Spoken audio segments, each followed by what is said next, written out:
ভারতের জন্য খুব ভয়ঙ্কর হবে মুস্তাফিজুর রহমান, বলল ধোনি। কঠিন ম্যাচ, হারলে বিশ্বকাপের সেমিফাইনালের স্বপ্ন থেকে বিদায় নেবে বাংলাদেশ।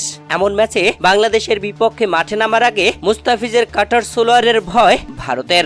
দর্শক, টি-20 বিশ্বকাপে সুপার 8 নিজেদের প্রথম ম্যাচে খেলতে নেমেছিল বাংলাদেশ অস্ট্রেলিয়ার বিপক্ষে। আর এই ম্যাচে বাংলাদেশ ব্যাটিং ভরাডুবিতে 140 রান করে 141 টার্গেট দিলে অস্ট্রেলিয়া 11 ওভার 2 বল খেলে 100 রান করে 2 উইকেট হারিয়ে।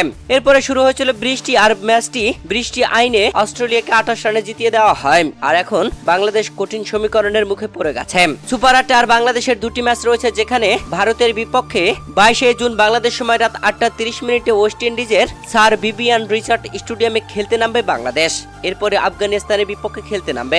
এবারে টি-20 বিশ্বকাপের সেমিফাইনালে খেলতে হলে বাংলাদেশকে এই দুই ম্যাচে জয় তুলে নিতে হবে, যেখানে প্রথম পরীক্ষা ভারত। আর ভারতের বিপক্ষে এই ম্যাচে বাংলাদেশকে ভালোভাবে সমীহ করছে ভারতেরা, যেখানে বাংলাদেশ বোলিং এ দুর্দান্ত করছে।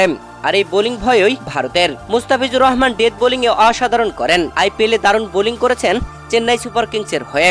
এবার ভারতের ব্যাটসম্যানদের আতঙ্কের নাম মুস্তাফিজুর রহমান। দর্শক, ভারতীয় এক সংবাদ মাধ্যমে উঠে এসেছে যে মুস্তাফিজুর রহমানই ভারতীয় ব্যাটসম্যানদের জন্য আতঙ্ক হবে, বলেছেন ধোনি।